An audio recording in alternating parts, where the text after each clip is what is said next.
Hello students, this is advocate Neeraj Gupta. इस video में हम सोशियोलॉजिकल स्कूल ऑफ लॉ की थ्योरी पढ़ेंगे एज पर लियोन डुगुइट।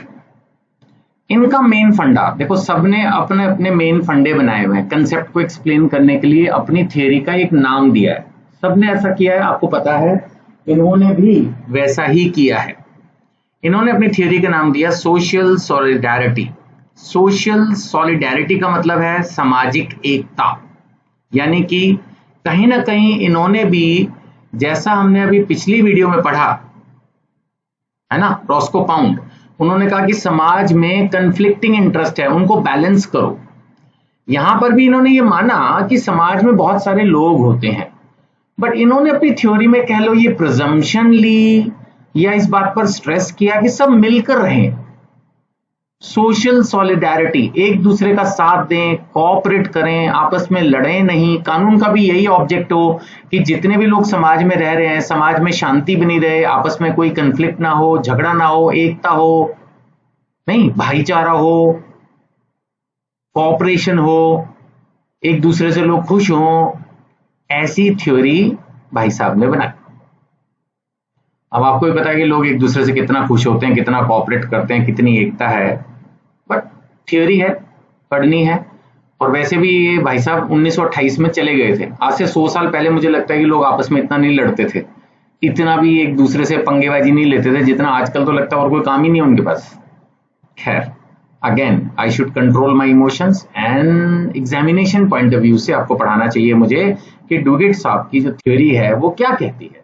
इन्होंने नेचुरली रिजेक्ट कर दिया सोवरेनिटी, यानी कि इन्होंने ऑस्टिन थ्योरी, इन्होंने एनालिटिकल थ्योरी, पॉजिटिव थ्योरी को रिजेक्ट कर दिया और नेचुरल राइट्स को भी रिजेक्ट कर दिया। अब नेचुरल राइट्स जो है वो मोरालिटी, डिवाइन लॉ और इन सब चीजों की बात करते हैं, इन्होंने उसको भी उड़ा दिया। हर आदमी ने अपनी थ्योरी को प्रमोट किया। ओके, इन्होंने कहा कि लॉ ओरिजिनेट हो रहा है from the needs of the society, कि समाज की जरूरतें हैं, सोशल वेलफेयर, उसको आपको पूरा करना है। और प्रिंसिपल दिया सोशल सॉलिडारिटी का नाम। ओके, अब ये थ्योरी क्या है? उन्होंने कहा कि human beings are interdependent, independent नहीं, इंटरडिपेंडेंट, मतलब एक दूसरे पर डिपेंड है। वो तो ऑब्वियस है ना, डॉक्टर को एडवोकेट चाहिए, एडवोकेट को डॉक्टर चाहिए, और जितने भी हैं, टीचर को भी एडवोकेट चाहिए और एडवोकेट को भी टीचर चाहिए। ऐसे जिसके बारे में भी सोचोगे सब एक दूसरे पर डिपेंडेंट तो है। कोई भी आदमी सब कुछ तो कर नहीं सकता। मैं गेहूं थोड़ी उगा लूंगा जाके, या गाय पाल के दूध थोड़ी निकाल लूंगा। तो इसका मतलब यह होगा कि यस, पॉइंट तो ठीक है, डुगिट बिलीव्ड नहीं, यही ट्रू है कि ह्यूमन बीइंग्स आर इंटरडिपेंडेंट, एक दूसरे पर निर्भर हैं, can not live in isolation. बिल्कुल ठीक है। अब वो कह रहे हैं जब एक दूसरे पर रहते हैं वो सर्वाइवल एंड डेवलपमेंट के लिए, तो सोसाइटी को क्या चाहिए? उनका कोऑपरेशन एंड कोऑर्डिनेशन है भी। अगर मैं आज के कंटेक्स्ट में बात करूं, ऐसा भी नहीं है कि हर आदमी एक दूसरे से लड़ ही रहा है।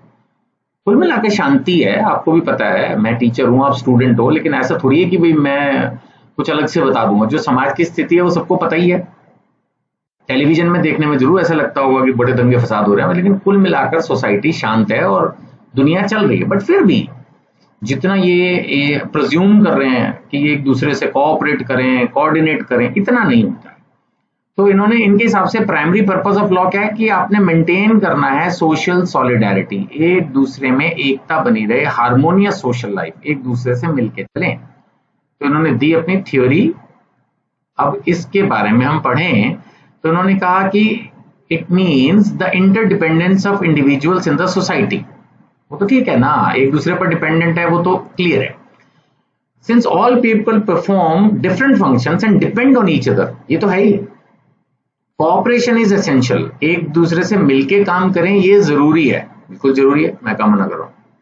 Law should strengthen this social cooperation and promote collective welfare. इन्होंने कहा कानून ऐसा बनाओ कि सब एक दूसरे से कोऑपरेट करें और कलेक्टिव वेलफेयर हो, सोशल वेलफेयर हो, समाज का ओवरऑल उत्थान हो, प्रोग्रेस हो। इन्होंने theory the division of labour की। और ये मिस्टर डुगिट जो थे, ये सोशलिस्टिक आइडियाज जो एमाइल दुर्खीम के थे, ये नाम याद ना रहे तो चलेगा, तो डुगिट की जो थ्योरी थी उन्होंने इन्फ्लुएंस किया, they were influenced by the theory of the socialist sociological ideas of Emile Durkheim.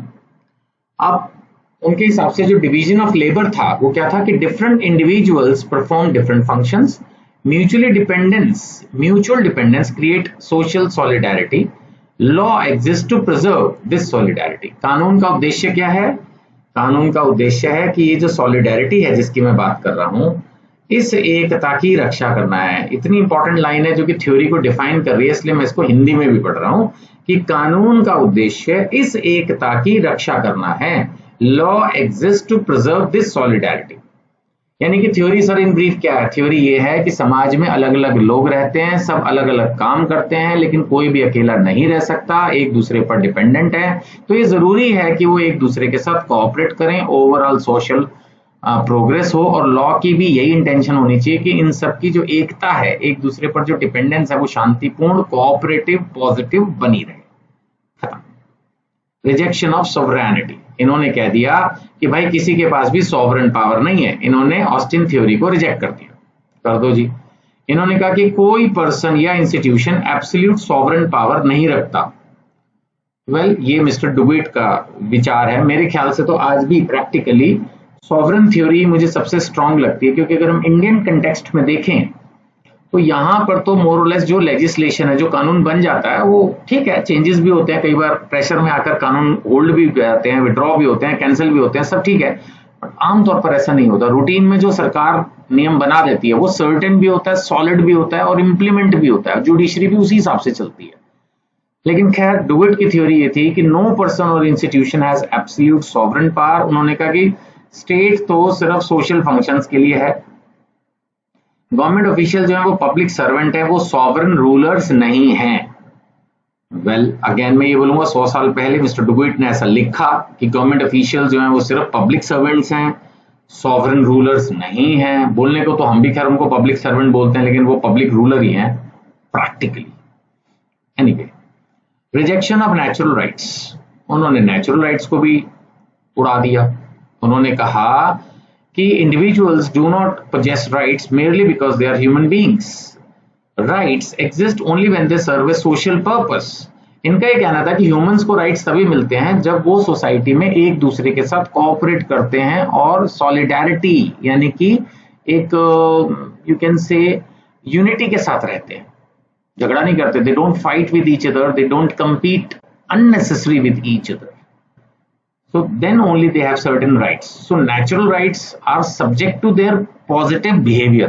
इसका मतलब फिर यही हुआ ना, डुविट की थ्योरी क्या कह रही है कि नेचुरल राइट्स तो है, अब राइट टू लाइफ तो है ना भैया। एक आदमी पैदा हुआ, चाहे वो कॉपरेट कर रहा नहीं कर रहा, राइट टू लाइफ तो है, राइट टू फ्रीडम तो है, राइट टू स्पीच तो है। बट उसका ये कहना है कि अगर आप समाज के दूसरे लोगों के साथ कॉपरेट नहीं कर रहे, उनके साथ झगड़ा कर रहे, तो आपका राइट टू लाइफ भी छीन सकता है। वैसे देखा जाए तो ठीक है, अगर जो पंगेबाजी करता है उसको जेल में डाल देते हैं तो उसका right to freedom, right to speech सब चला जाता है। तो बिल्कुल यूजलेस नहीं है इनका आइडिया। ठीक है, आइडिया तो ठीक है कि आपके जो राइट्स हैं वो मिलेंगे तो तभी ना, जब आप कोऑपरेट करोगे, when you live in solidarity, एकता में रहोगे। सोशल फंक्शन ऑफ लॉ, इन्होंने क्या कहा? इन्होंने कहा कि the validity of law depends on the social usefulness, यानी कि अगर आपने ऐसा कानून बनाया है जो समाज के लिए उपयोगी है, समाज का भला करता है, so it promotes social solidarity, welfare, and it serves a social function. Society. तो as per Duguid, function of law क्या है? Maintain social solidarity. ठीक है। Promote cooperation among individual, promote social interest, ensure social welfare, regulate social relationships, maintain social order. कोई झगड़ा नहीं करेगा, सब शांति से भाई भाई बन के रहो, एक दूसरे की हेल्प करो, कोई पंगेबाजी मत करो। इनके मेरिट्स भी मोर और लेस वही सेम पॉइंट आएंगे। सोशल पर्पस ऑफ लॉ पे इन्होंने किया, लॉ और सोशल रियलिटी को कनेक्ट किया, सोशल वेलफेयर पब्लिक सर्विस को प्रमोट किया, स्टेट पावर को अपोज किया, इंटरडिपेंडेंस ऑफ इंडिविजुअल्स को हाईलाइट किया और वेलफेयर स्टेट के कंसेप्ट को इन्होंने इन्फ्लुएंस किया। वही सब पॉइंट्स। अब आते हैं मिलकर क्रिटिसिज्म करते हैं इसका। इन्होंने कहा कि सोशल सॉलिडारिटी इज वेग। वेग तो सारी थ्योरी है, कोई भी थ्योरी 100% सर्टेन नहीं हो सकती। दुनिया की कोई भी थ्योरी ऐसी नहीं हो सकती जो 100% किसी कंसेप्ट को एक्सप्लेन कर दे, सबकी समझ में आ जाए और कोई पॉइंट ऑफ व्यू क्वेश्चन ना खड़ा रह जाए। तो डेफिनेटली कोई भी थ्योरी किसी भी कंसेप्ट को पूरी तरह से डिफाइन नहीं करती। तो वेग आप किसी भी थ्योरी को लिख सकते हो। फिर सॉवरेनिटी को रिजेक्ट करना अनरियलिस्टिक है। ये नीरज गुप्ता एक ऑर्डिनरी पर्सन की भी ओपिनियन है कि भाई लॉ ऑफ कमांड, ये जो लॉ ऑफ सॉवरन जो है, command of the sovereign is the law, इसको आप कैसे रिजेक्ट कर सकते हो? सरकार ही तो कानून बनाती है और तभी वो चलता है। सो यही लिखा है कि modern states exercise sovereign authority. आज की तारीख में जो सरकारें हैं वो अपनी अथॉरिटी चलाती हैं और उसको आप इग्नोर कर दो, ऐसे थोड़ी होता है। फिर इन्होंने नेचुरल राइट्स को भी उड़ा दिया।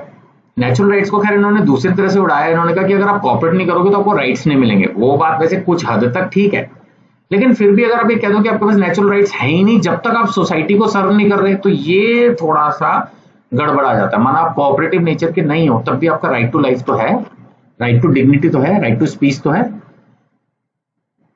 चलो देन सोशल इंटरेस्ट को डिफाइन करना बड़ा मुश्किल है, क्योंकि समाज में अलग अलग लोग हैं। ये हमने पिछली थियरी में भी पढ़ा था कि समाज में अलग अलग लोग हैं, अलग अलग तरह के सोशल इंटरेस्ट हैं। नाम उसको public interest, individual interest, social interest, अलग अलग नाम दे दो आप, बट है तो अल्टीमेटली समाज, सोसाइटी, जिसकी सोशियोलॉजिकल स्कूल के बंदे हैं ये। तो समाज में तो बहुत सारे कंफ्लिक्टिंग इंटरेस्ट है। किसकी आप बात कर रहे हो? कौन एक दूसरे को कोऑपरेट करेगा, कितना करेगा, कितना नहीं करेगा, वो थोड़ा मुश्किल है। फिर ये थ्योरी सोशल सोशल सोशल पे टिकी रही, इंडिविजुअल राइट्स की इन्होंने कोई खास ढंग से बात नहीं की। सर्टेनिटी, ऐसी किसी भी थ्योरी में कभी भी सर्टेनिटी नहीं आ सकती। I strongly believe as a person, as a teacher, कोई भी थ्योरी जब तक सॉवरेनिटी की बात नहीं करेगी, सरकार के बनाए हुए नियम कानून की बात नहीं करेगी। इवन आप देखिए कि जजेस के जो डिसीजंस होते हैं, with due regard, even India में जो सुप्रीम कोर्ट के जजेस हैं उनके जो डिसीजन समटाइम वो भी आपस में कंफ्लिक्ट करते हैं, क्योंकि एक बेंच अलग डिसीजन देगी, क्योंकि उसमें ह्यूमंस हैं, ह्यूमंस अपने हिसाब से सोचते हैं, अपने हिसाब से डिसीजन देते हैं। सरकार भी अपने हिसाब से सोचती है, अपने हिसाब से डिसीजन देती है, लेकिन भाई वो लिख के दे देती है ना, तो वो कानून बन जाता है। तो सर्टेनिटी का पॉइंट अगर आएगा, एक वेल डिफाइंड लॉ की बात अगर आएगी, तो वो तो लेजिस्लेशन के थ्रू ही पॉसिबल है। I also believe so. तो डेफिनेटली अगर हम सोशल यूजफुलनेस की बात करें तो लीगल सर्टेनिटी की कानून एक वेल डिफाइंड हो, ये नहीं हो पाता है। Then excessive idealism. आइडियलिज्म समझते हो, सब कुछ बहुत अच्छा अच्छा, ऐसा रियल लाइफ में तो होता नहीं है। सब लोग एक दूसरे से कोऑपरेट कर रहे हैं, भाईचारा है, शांति है, अमन है, चैन है, पीस है, हैप्पीनेस है, हेल्थ है, वेल्थ है। अरे भाई इतना कहाँ है, रियल लाइफ में नहीं है। तो डेफिनेटली जब क्रिटिसिज्म लिखने बैठेंगे तो ये आइडियलिज्म है। इतना पॉजिटिव सोचना, लिखना तो आसान है, प्रैक्टिकल लाइफ में कहाँ है, तो ये भी एक क्रिटिसिज्म है, राइट। सो आई होप आपको ये सोशल सॉलिडारिटी थ्योरी बाय डुबुइट आपको क्लियर हुई होगी।